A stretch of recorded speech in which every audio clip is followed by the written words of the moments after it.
গ্রামবাসী শহরবাসী শোনেন দিয়া মন, কোরআন বোঝা খুবই সহজ, কোরআন বোঝা প্রয়োজন।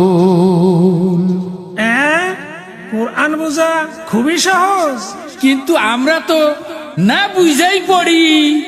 না বুঝে পড়লে কোরআন শয়তানেরই জুরায় পরাণ। কোরআন যদি শুধু তেলাওয়াত করে না বুঝে তাতে সওয়াব হবে কিনা? এর উত্তর হলো অবশ্যই সওয়াব হবে। না বুঝে পড়লে কোরআন, না বুঝে পড়লে কোরআন শয়তানেরই জুরায় পরাণ। না বুঝে পড়লে কোরআন,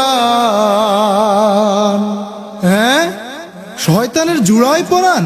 হ্যাঁ, না বুঝে পড়লে কোরআন শয়তানেরই জুরায় পরাণ। না বুঝে পড়লে কোরআন, না বুঝে পড়লে কোরআন শয়তানেরই জুরায় পরাণ। না বুঝে পড়লে কোরআন। তাহলে এক অক্ষরে 10 নেকি? হ্যাঁ হ্যাঁ, এক অক্ষরে 10 নেকি। এক অক্ষরে 10 নেকি হবে রে ভাই তখন। মাতৃভাষায় কোরআন আপনি বুঝে পড়বেন যখন। কারীম সাল্লাল্লাহু আলাইহি ওয়াসাল্লাম যে হাদিসে বলেছেন, মান ক্বারা হারফাম মিন কিতাবিল্লাহ, এই কোরআন থেকে যে ব্যক্তি একটা হরফ একটা অক্ষর পড়বে তাকে আল্লাহ তাআলা 10টা নেকি দিবেন। তিনি শর্ত দেন নাই বুঝে পড়লে 10টা নেকি দিবেন, বরং বুঝে পড়ুক আর না বুঝে পড়ে সর্বাবস্থায় সওয়াব পাবে। এক অক্ষরে 10 নেকি হবে রে ভাই তখন। মাতৃভাষায় কোরআন আপনি বুঝে পড়বেন যখন। আমরা এখন থেকে কোরআন বুঝেই পড়ব। শোনেন দিয়া মন, কোরআন বোঝা খুবই সহজ, কোরআন বোঝা প্রয়োজন। শিরক করা বড় গুনাহ সন্দেহ তাতে নাই, কোরআন না জানা সবচেয়ে বড় গুনাহ সেটাও জানা চাই।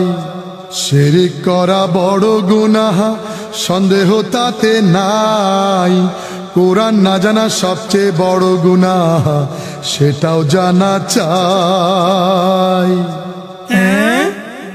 কোরআন না জানা সবচেয়ে বড় গুনাহ। যারা বলে কোনো সওয়াব হবে না না বুঝে পড়লে, তারা কোনো দলিল এর সপক্ষে দিতে পারবে না, বরং হাদিসে সওয়াবের কথাটাকে ব্যাপকভাবে বলা আছে। আরে শোনেন দিয়া মন, কোরআন বোঝা খুবই সহজ, কোরআন বোঝা প্রয়োজন। আরে শুনেন দিয়া মন, কোরআন বোঝা খুবই সহজ, কোরআন বোঝা প্রয়োজন। কোরআনের আয়াতের মর্ম বোঝা, কোরআনের আয়াতের অর্থ বোঝা, কোরআনের আয়াতের ব্যাখ্যা বোঝার চেষ্টা করা, এটি একটি স্বতন্ত্র বিষয়। কোরআনে পাকের তিলাওয়াত করা এটি একটি স্বতন্ত্র বিষয়। সুতরাং কেউ যদি কোরআনের আয়াতের মর্ম না বুঝে, অর্থ না বুঝে, তাহলে তার কারণে তার কোরআনের তিলাওয়াতের মাহাত্ম্য কমে যাবে না এবং তার কোরআনের তিলাওয়াতের সওয়াবও কমে যাবে না। কোরআন তিলাওয়াতের সওয়াব অর্থ বুঝে করলেও যেমন পাওয়া যাবে, অর্থ না বুঝে পড়লেও কোরআনে পাকের তিলাওয়াতের সওয়াব আল্লাহ পাক রব্বুল আলামিন দান করবেন ইনশাআল্লাহ।